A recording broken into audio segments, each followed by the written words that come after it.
Hello everyone. So until now we have been talking about ideal transistors, okay, ideal bipolar junction transistors and ideal field effect transistors, okay. We haven't been talking about how these are made or what non-idealities come into play when we are using real versions of BJTs or real versions of FITs. Okay, so this will be a short discussion on how what happens in a real BJT. Okay, so a real BJT and a real FET. So well, we knew that the symbol of a BJT is like this, right? So this will be about real BJTs.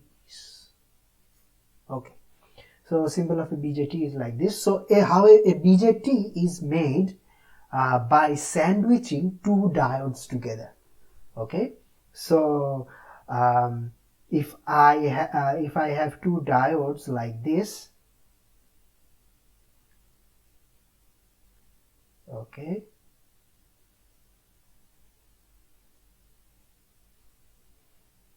then a BJT is actually made, fabricated in such a way that two diodes are formed in the well, what should I say, in the wafer or in the semiconductor crystal that is used in making the BJT. All right. This does not mean that if you go in the market today and buy two diodes and join them together using wires like this, that a BJT will be formed. Okay.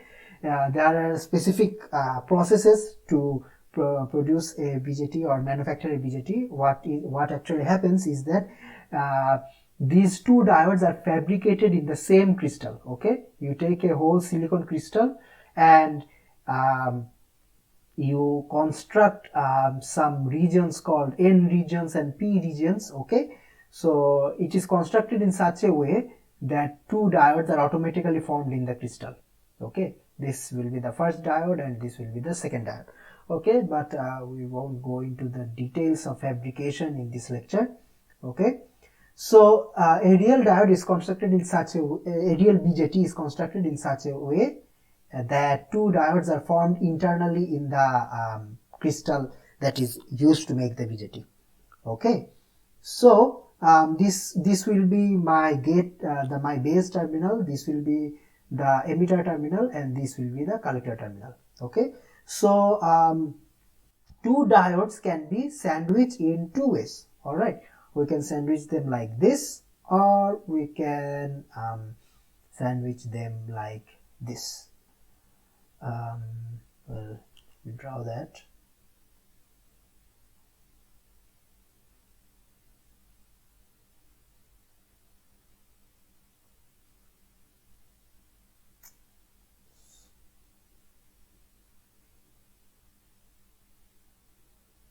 Okay, all right, this will be my base, this will be my emitter, and this will be my collector.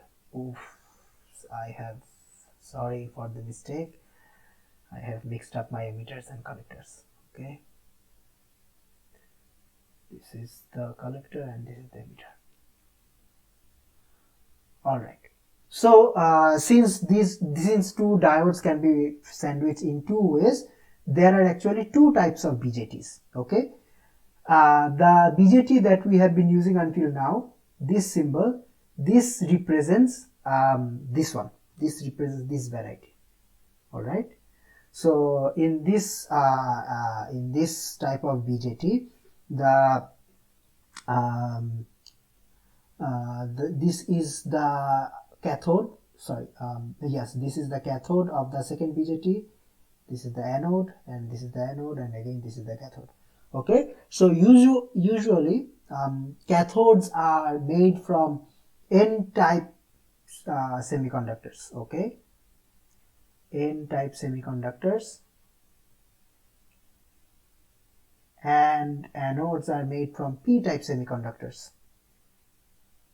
Okay, this is the cathode and this is the anode. So this version of the BJT is called an NPN BJT. You see, the cathode will be the N terminal, N type, anodes will be P type, and again this cathode will be N type. Alright, so this type of BJTs are called NPN BJTs. Okay, this version of the BJT, here, this is the anode. Okay, this terminal is the anode, and this is the cathode, and this is the cathode, and again this is the anode. Okay, since anodes are made of p-type semiconductors, this will be p-type, this will be n-type, and this will be p-type. So these type of BJTs are called PNP BJTs. Alright, their circuit symbol is a bit different from NPN BJTs. Their circuit symbol is like this.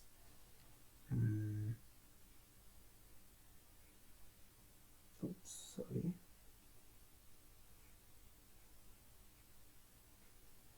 Okay, the arrow will be pointing this way.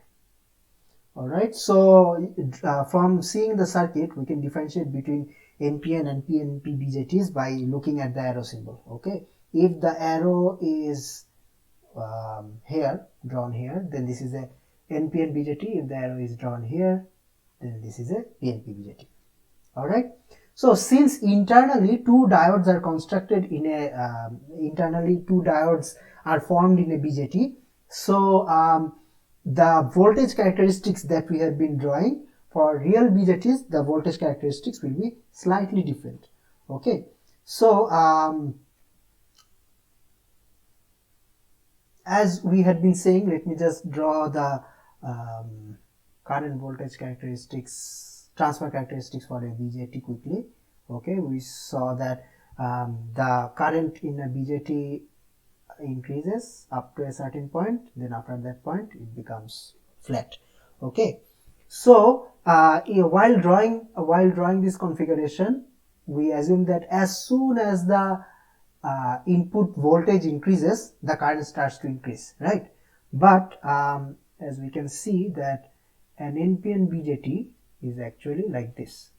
Okay, an NPN BJT is actually like this. Okay, so as you know, a real diode does not turn on immediately. Okay, the input voltage will be applied at this terminal, right? So a real diode does not turn on immediately if you cross the if you go above 0 volt, right? You need some voltage to turn on a real diode. All right, so usually the output current will start to flow when the input voltage crosses the threshold of the diode. Okay, usually we will consider that when the input crosses the 0.7 volt threshold, then the output current starts flowing. All right, and we have been saying that the output current flows in this direction, right? IC flows in this direction, but you see that this diode is, well, this is reverse bias, right? This diode should not allow a collector current to flow in this direction, right? But due to the manufacturing process of a BJT, the collector current actually flows through the reverse bias of the CB diode. Okay, the diode between the collector terminal and the base terminal. Okay, this is a very interesting and peculiar property that in BJTs, current actually flows through the reverse bias of the collector base diode.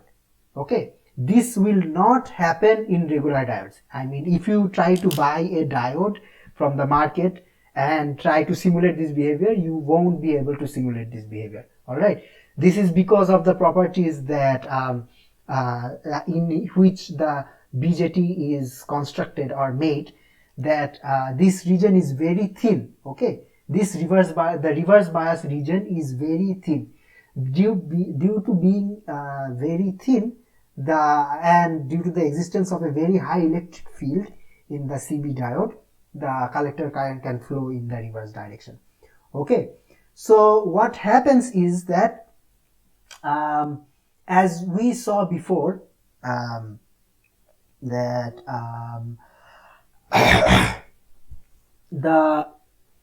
when the BJT reaches saturation, okay, when the BJT reaches saturation, the collector and emitter become short circuit, right?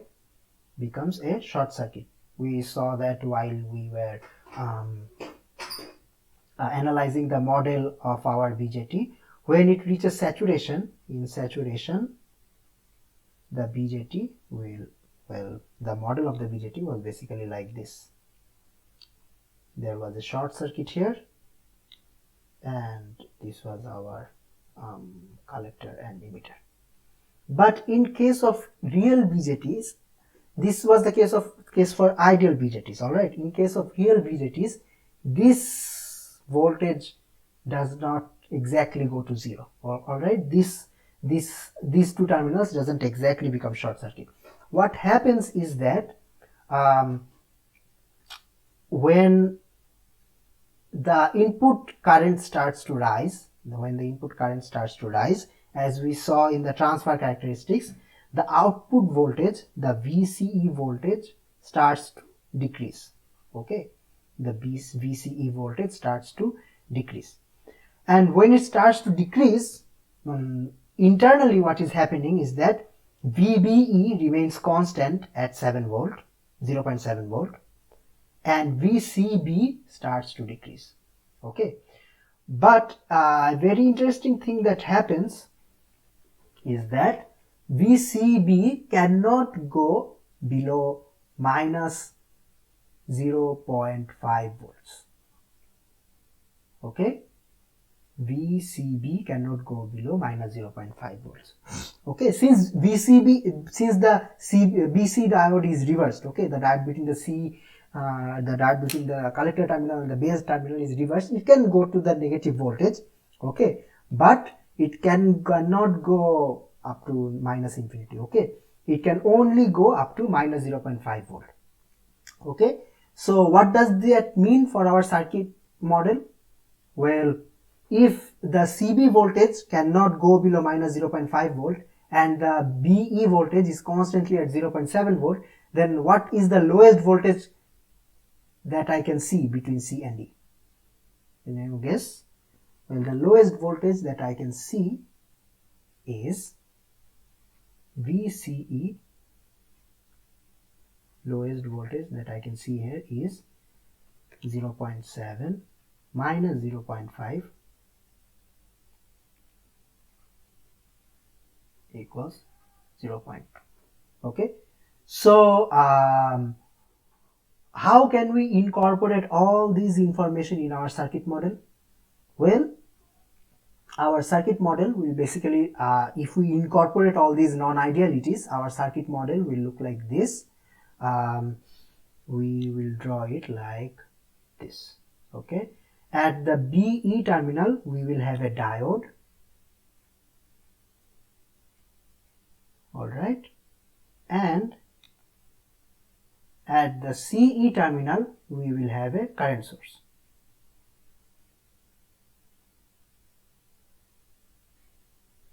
Okay, so when the BJT will be in the active region, okay, will be in the active region,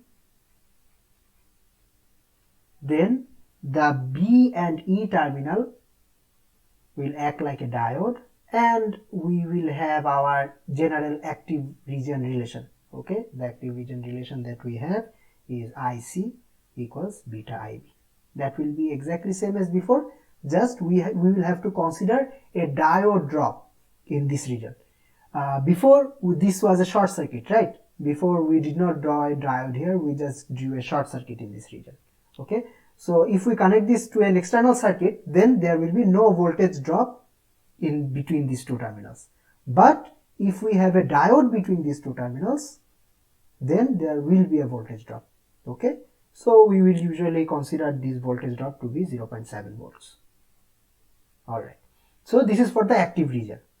What will happen in the saturation region? Well, for ideal BJTs, what we saw earlier, that for ideal BJTs, the C and E terminal will become short circuit. Okay, the VCE will become constant at 0 volt. But in real diodes, what actually happens is that VC does not go to 0 volt. The lowest voltage that VC goes to, it is about 0.2 volts. Okay, so instead of short circuit, we will replace this part by a voltage source. Okay, in saturation, I am talking about saturation. For saturation, we will replace this by a voltage source, and in saturation, definitely this relation will not hold. The value of the voltage source will be 0.2 volts. Okay, this will be for the saturation region.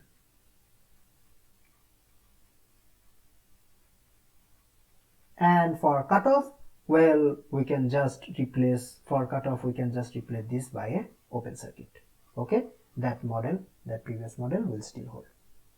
All right, so this is for the cutoff region.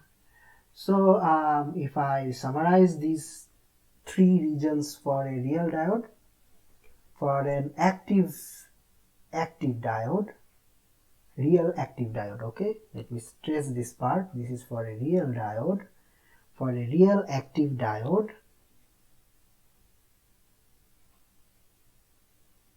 okay, we can replace the BJT and NPN BJT, mind that. Okay, this will be an NPN BJT. We will be exclusively working with NPN BJTs in this course, but just for your information, I let you know that there is another flavor of BJT that is called the PNP BJT. Okay, so for a real active BJT, we can replace the BJT by this model. Okay, at the input side we will have a diode, and at the output side we will have a current source. Okay, and our IC will be equal to beta IB. Okay, this current will be IB and this current will be IC. All right. For saturated BJTs, okay, for saturation,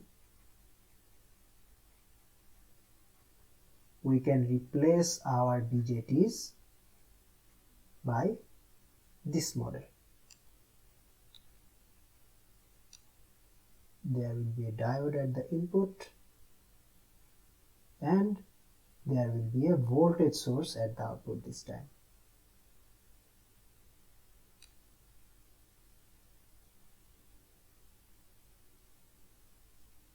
All right, and the value of this voltage source will be 0.2 volts. Okay, everything will be the same as before. And for cutoff,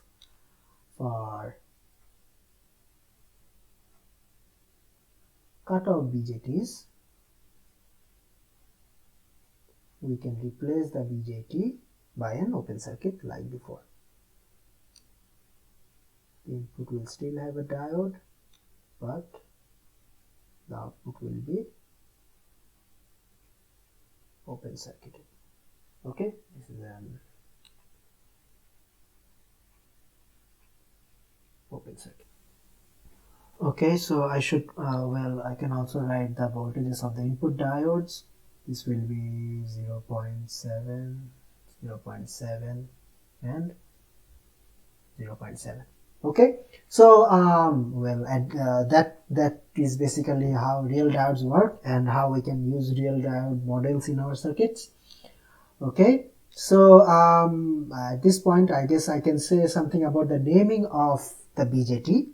Okay, so as I said that a real BJT is constructed in such a way that you sandwich two back-to-back diodes. All right, two back-to-back diodes, and how it works is that current actually flows through the reverse bias of the BC diode, okay, to the reverse bias of the collector base diode. So you see that the base current is flowing in this direction, right? The base current is flowing in this direction.